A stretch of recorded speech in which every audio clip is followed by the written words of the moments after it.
बहुत समय पहले की बात है। एक छोटे से गांव में एक पति और पत्नी रहते थे। पति का नाम रमेश था और पत्नी का नाम मीरा। दोनों का जीवन बहुत साधारण था, लेकिन मीरा एक विशेष प्रकार की महिला थी। वह न केवल सुंदर और समझदार थी, बल्कि उसमें चतुराई भी भरपूर थी। उसकी चतुराई के कारण गांव के लोग उसे आदर और सम्मान की दृष्टि से देखते थे। मीरा की यह चतुराई अक्सर रमेश के जीवन में चमत्कारी बदलाव लाती थी। रमेश एक मेहनती आदमी था, लेकिन वह काफी सरल और सीधा साधा था। उसे कभी कभी अपने कामकाज में मुश्किलें आती, लेकिन मीरा का साथ और मार्गदर्शन उसे हर बार उन समस्याओं से उबार लेता था। वह हमेशा रमेश को सही रास्ता दिखाती और किसी भी परेशानी का हल ढूंढने में उसकी मदद करती। उसकी चतुराई और समझदारी के कारण रमेश हमेशा खुश रहता। एक दिन की बात है।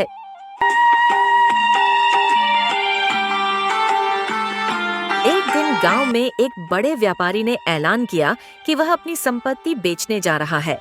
यह मौका गांव के सभी लोगों के लिए सुनहरा था, क्योंकि उस व्यापारी के पास काफी जमीन और संपत्ति थी। रमेश, जो कि एक साधारण किसान था, इस अवसर को छोड़ना नहीं चाहता था। वह इस संपत्ति को खरीदने का सपना देख रहा था, ताकि उसकी जिंदगी बेहतर हो सके। लेकिन समस्या यह थी कि उसके पास इतने पैसे नहीं थे।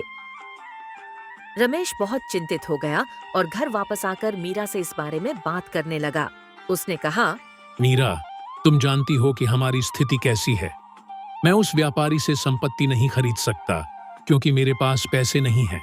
मीरा ने धीरे से मुस्कुराते हुए कहा, रमेश, तुम चिंता मत करो, हमें इस समस्या का हल मिलेगा।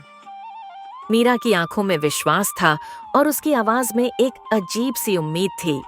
वह जानती थी कि उसे कैसे काम करना है। मीरा ने शुरू किया प्लान। मीरा ने अगले कुछ दिनों में अपनी योजना तैयार की। वह जानती थी कि अगर उसे संपत्ति खरीदनी है तो पहले पैसे जुटाने होंगे। उसने सबसे पहले गांव के ज्यादातर लोगों से दोस्ती बढ़ाई और उनकी मदद लेने का विचार किया।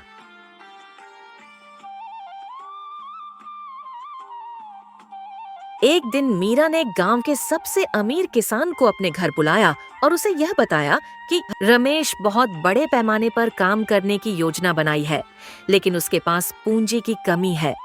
अगर आप मदद करेंगे तो हमको बहुत लाभ होगा। वह अमीर किसान थोड़ी देर सोचा, फिर उसने मीरा की बात मान ली और रमेश को कर्ज देने के लिए तैयार हो गया।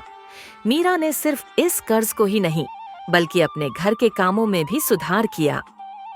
वह समझती थी कि सिर्फ पैसे से ही सफलता नहीं मिलती, बल्कि सही समय पर सही निर्णय लेना भी उतना ही महत्वपूर्ण होता है। उसने रमेश को समझाया कि वह व्यापारी से जमीन किस तरह खरीदे और किसे क्या हिस्सेदारी दी जाए, ताकि कोई भी गलतफहमी न हो और सभी को फायदा हो। मीरा, तुम्हारी जैसी पत्नी पाकर मैं धन्य हो गया।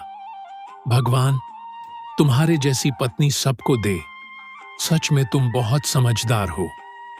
रमेश ने मीरा की योजना के अनुसार व्यापारी से जमीन खरीदी।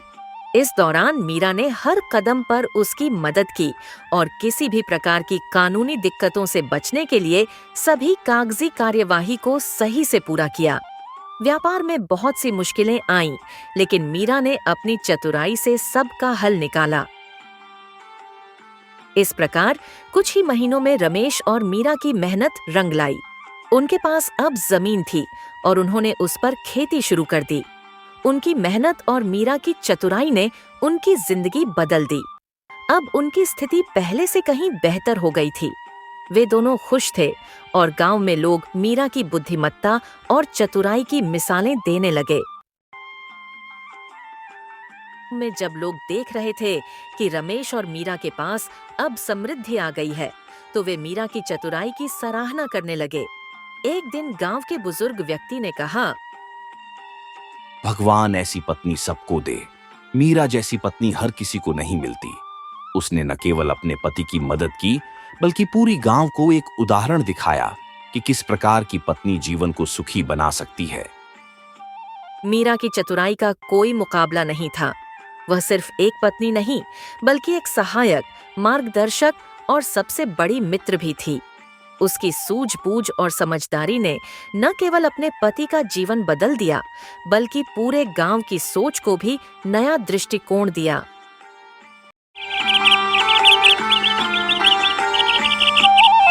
एक समय की बात है, एक छोटे से गांव में एक व्यक्ति रहा करता था जिसका नाम रामू था। वह गरीब था, लेकिन उसके दिल में सब्र और ईमानदारी का भरा था। रामू के पास ज्यादा संपत्ति नहीं थी, लेकिन वह मेहनत से अपना पेट पालता था। वह गांव के एक छोटे से खेत में काम करता था और उसके पास एक गाय थी जो उसके लिए अनमोल थी। मेरा एक सपना है कि मैं एक दिन अपना खुद का बड़ा खेत बनाऊंगा और मेरी गाय से अच्छा दूध मिलेगा, जिससे मैं अपने जीवन की परिस्थितियों को सुधार सकूंगा।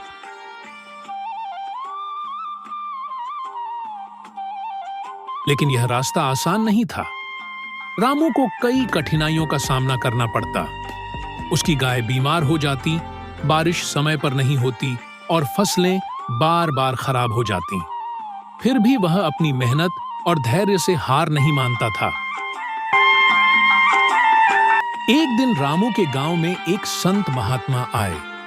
वे कई दिनों तक गांव में रहे और हर किसी को धैर्य और आत्मविश्वास का पाठ पढ़ाया। संत महात्मा ने कहा, अगर किसी को जीवन में सफलता चाहिए तो उसे सब्र रखना होगा। बिना सब्र के जीवन में कुछ भी प्राप्त नहीं किया जा सकता। रामू को संत महात्मा की बातें बहुत पसंद आईं। उसने सोचा, अगर मुझे भी अपनी स्थिति सुधारनी है तो मुझे अधिक से अधिक सब्र और धैर्य रखना होगा।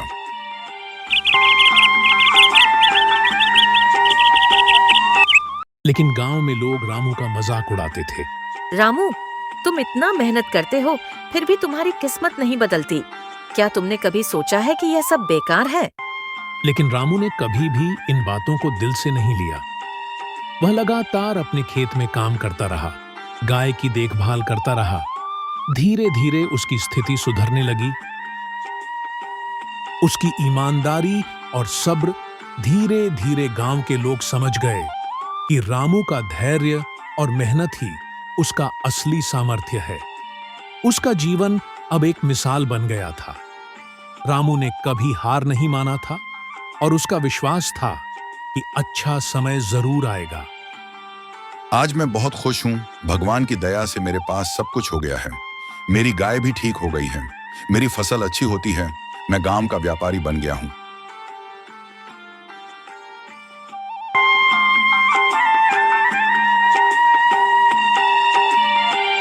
समय बीतता गया।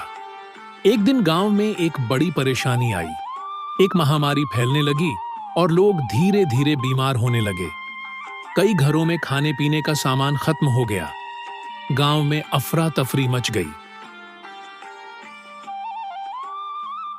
हे भगवान, ये कहां से महामारी आ गई? इस गांव में अब कोई भी नहीं बचेगा। मेरी बेटी कितना बीमार हो गई है। अब मैं क्या करूं?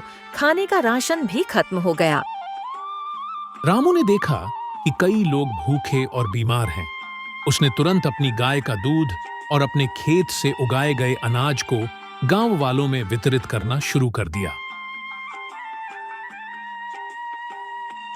आखिरकार भगवान ने रामू की मेहनत और सब्र का फल दिया।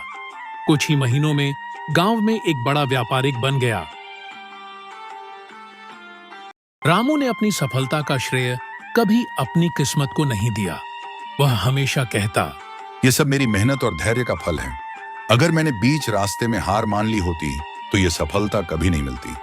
गांव में अब रामू को एक प्रेरणा के रूप में देखा जाता था। लोग कहते थे, रामू गांव में एक सच्चा उदाहरण है कि मेहनत और सब्र से किसी भी कठिनाई को पार किया जा सकता है। इस कहानी से हमें यह सीखने को मिलता है कि जीवन में कठिनाइयां और समस्याएं हर किसी को आती हैं, लेकिन अगर हम अपने उद्देश्य के प्रति समर्पित रहें और धैर्य रखें तो समय के साथ सफलता मिलती है। रामू की तरह हमें कभी हार नहीं माननी चाहिए और न ही दूसरों की नकारात्मक बातों से प्रभावित होना चाहिए। जब तक हमारे मन में मेहनत और सब्र का जज्बा है, तब तक कोई भी मुश्किल हमें हरा नहीं सकती। सब्र का फल हमेशा मीठा होता है, बस हमें सही समय का इंतजार करना पड़ता है।